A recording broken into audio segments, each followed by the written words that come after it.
Namaskar. So today I played an amazing game. Again, it's a blitz game of 5 minutes and 5-second increment. And today the game I am about to show you is the best game and the clearest and cleanest game I've ever played. It demonstrates a very devastating attack, and as you can understand that is completely zero blunders, zero mistakes, and zero miswins. So it's the most perfect game that I have ever played till now. So let's check out the game. So I am white, as you can see. Now I open with e4, black plays e5, I play knight f3. Now white plays d6, and this is the Philodor defense. So I play h3 as I anticipated that. If I go back, as I anticipated that after if I played something like, say, bishop b5 check does not do much because you just help black to develop. So after, say, something like this, he probably is gonna pin my knight by coming here. So I play a defensive move. Also you can call it a prophylactic move.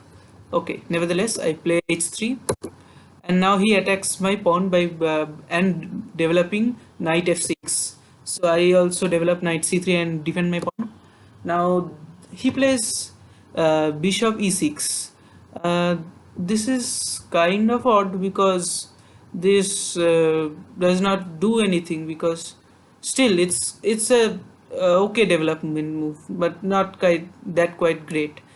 He could bring the knight into the game, which would probably be a better development move, but still. And I immediately strike the center. Striking the center is good because he cannot now come and pin this knight and then capture this pawn with tempo. But if this knight is pinned, I will probably have problem capturing with the queen because he will develop the knight with tempo. So I anticipated this and pushed h3 very early on to prevent this knight pin. Okay, so nevertheless I strike the center, and this is an important rule, thing to always keep in mind, that I have two defenders of this pawn while he has only one attacker. So he probably needed to capture, but here he did a big blunder. He played knight d7, and this is a blunder because it's a bishop trap. Hope you can guys see the bishop cannot move here, bishop cannot move here. The bishop only has, we had it retreat square, but also in here. But now if I play the move d5, which I played, since this is supported by the pawn, the bishop is trapped, because since the bishop cannot go in this diagonal, so bishop, and also it cannot retreat, and this knight move literally blocks this bishop from retreating. So this was a beautiful bishop trap, and these traps are very common opening blunders, and probably everyone should know. And one thing, as a fact, I must tell that this game I played literally 5 minutes ago. Now it's time about 22:30, and I played 5 minutes ago this game. So nearly at 22:20 I think I finished this game, and all the games that I played today I lost. So I just did not know that I could have such a perfect game after losing so many games. Actually, I think I played 10 or 12 blitz games and I lost all of them.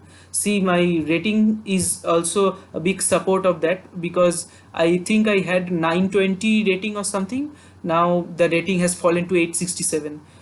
Means I was totally distracted today, and I don't know, I just made very big blunders, but this game was one big push and achievement, you can say.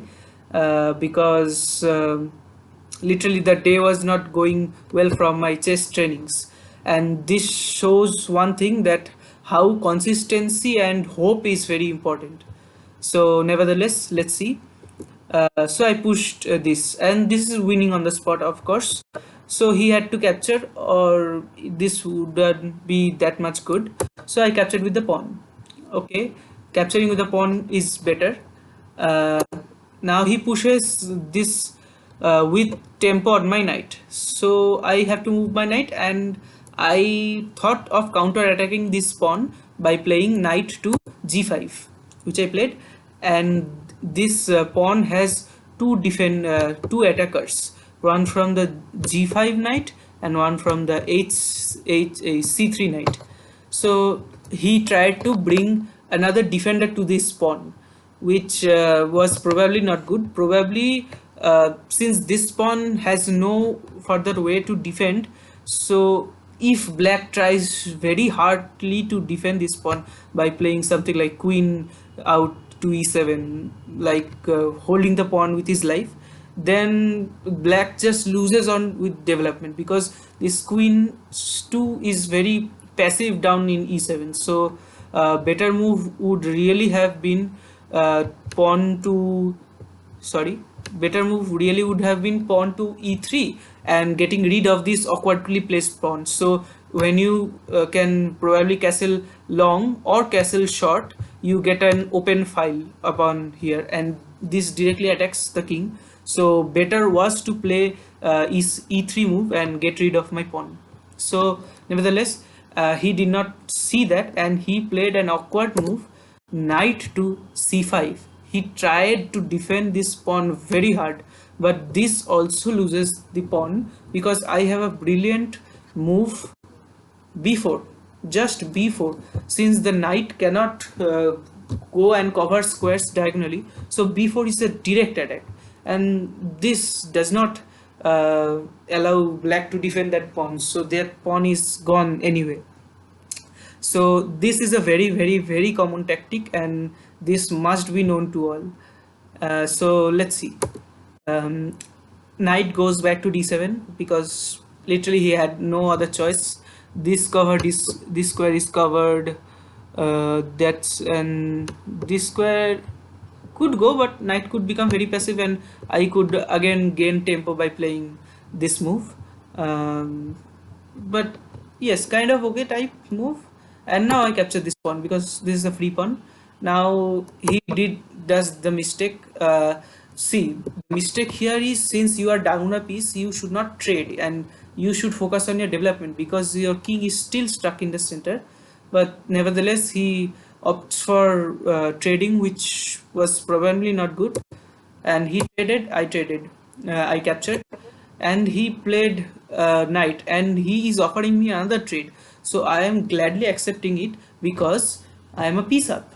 That's a simple concept. If you are piece up, trade and simplify down the pieces. So I captured, and this comes with check, so he is forced to capture. Okay. Now I was thinking to protect my king very soon, because he had got an opportunity to castle long. So since he had got an opportunity to castle long very early, and he will be safer much faster than me, so I needed to find safety for my king. So I played acha. Now see, he, by bringing out this queen, does one thing. I cannot bring out this bishop to prepare the king for castling, because he is attacking one thing. So we need to focus every time that what opens up and what attack comes emerges out. See, this queen is eyeing down this very powerful, this very powerful diagonal. So I needed to both protect my rook and develop and protect my king from further checks. So the best move was bishop to e3, which I played.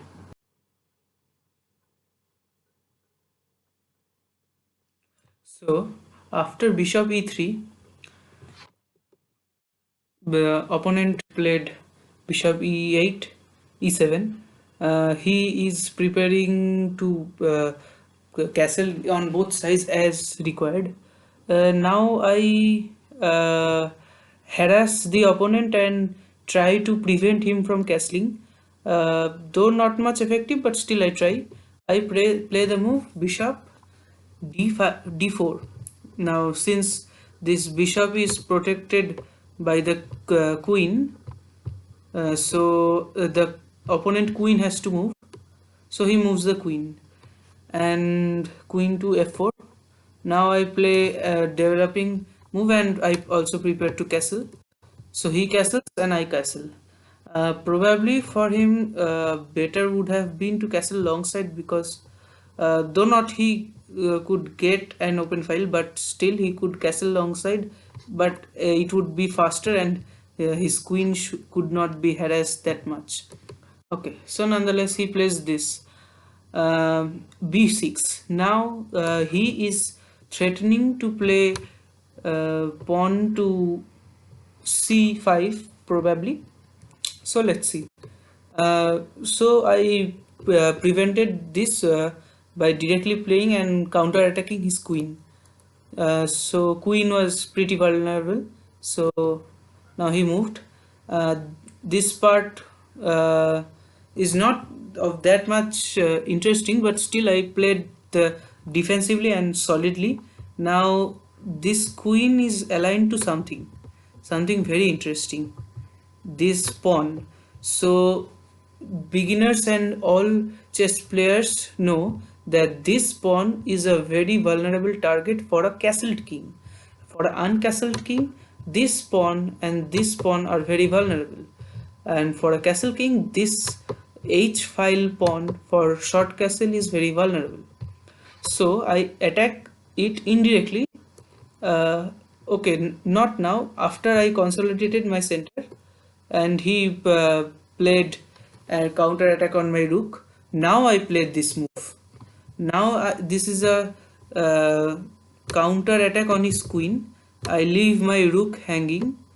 This concept is also known as danger levels, which says that when your piece is in danger, you could try to attack opponent's higher piece value piece when counter attacking the danger. So I try to apply that. Okay, and he played a very passive move, queen back all the way to c8. uh, I don't know, he was probably thinking that when his queen was out, the queen was getting harassed very much. So, and I directly start my attack. Okay, my rook was hanging, so I first prevent the rook, and now he continues to harass me by the from the my rook from the bishop. So I just put the rook in the light square, and so dark square bishop is not of much help. Uh, so he goes back. He has nothing else to do. Now I play directly queen to h5, and this is a direct threat of checkmate on h7. So this is a very useful attacking idea. Now he should have played this move, uh, g6. G6 was the only good move that could have saved his day, but to my surprise he didn't. I thought that if he played g6, then probably I would play the bishop to h6, and since it would bring a tempo on this f8 rook, so he would probably develop this rook in this way to get an open file. So I was probably planning from that line, but instead he played this move, and this move loses on the spot because of the amazing bishop sacrifice. Bishop takes on h6. Brilliant, just literally brilliant, and every player should know this idea. This poses a main threat that if he captures, then the king is ultimately very vulnerable and very like attackable. uh, Probably not correct English here, but still. But he plays this and probably creates an escape square for the king to go. So I take another pawn and sacrifice my bishop again, and his king is very very very vulnerable. So I try to attack his king like in every move. Now he plays this move, queen to d7, hoping to like some defense, bringing back some defenses. But actually there was, I could have captured this rook right away, but I thought I first bring my queen into near, very near to his king, so I would not let him any time to breathe. uh, Literally I did that, but I I just miscalculated this as mate, because I completely forgot that the king has this square to escape. I thought that this pawn was I thought that this pawn was here, so the king maybe would have been checkmated, but it was my miscalculation. So nevertheless, but he escapes. Now I see, I could have given this check, but of course not. This would literally get my bishop lost. Also, I could have taken this rook, but nevertheless, I try to give a discovered check on this king. Uh, so he moved it beforehand. Now I gave him another check, the check which I wanted to give the just a move before. I uh, I also gave this check, and this check is helpful because the queen is protecting that bishop. So that's a check. Only move, actually there are two moves, but he blocks with the rook, and this rook gets pinned for no reason. So I have a beautiful check. Actually I did this. This is better because only move he has is to calm it down, and this comes with this, which is a capture with check. So captures, normal captures are powerful, but captures with checks are very very very powerful. So I literally do that, capture with check. Now he has only one square to go, and now literally the blow that the seals the game, it's queen to f8. Because he has only one move to protect his king, because the king, the, see, this visualization is very very very important, that the queen cuts the board into literally a triangle shape. So these are gone, and the king's escape squares are also gone. So the only move for black is to prevent this by playing queen block. Now this is a checkmate in one move, which is queen e8 checkmate. Beautiful idea. See, this is complete blockage, and this is only possible due to the pawns on c7 and d6. This is only because the pawns are only a knight move away from the white queen, so they literally block the black king's escape route. So this visualization, that this checkmate could only be delivered, sorry, this checkmate could only be delivered by the white queen, since it's covering in that way, and the queen is obviously protected by the bishop. So that was it. That was my beautiful checkmate. So hope you enjoyed. I myself enjoyed this game very very very much, because uh, frankly I didn't think that this game would earn me zero mistakes and zero blunders and zero missed wins. So this portrays a very very good attacking strategy, so I just wanted to show that. So thanks guys, and please share, like and comment in the comment section how you find my game, and subscribe now for later interesting such chess games of my own. So see you later. Bye bye.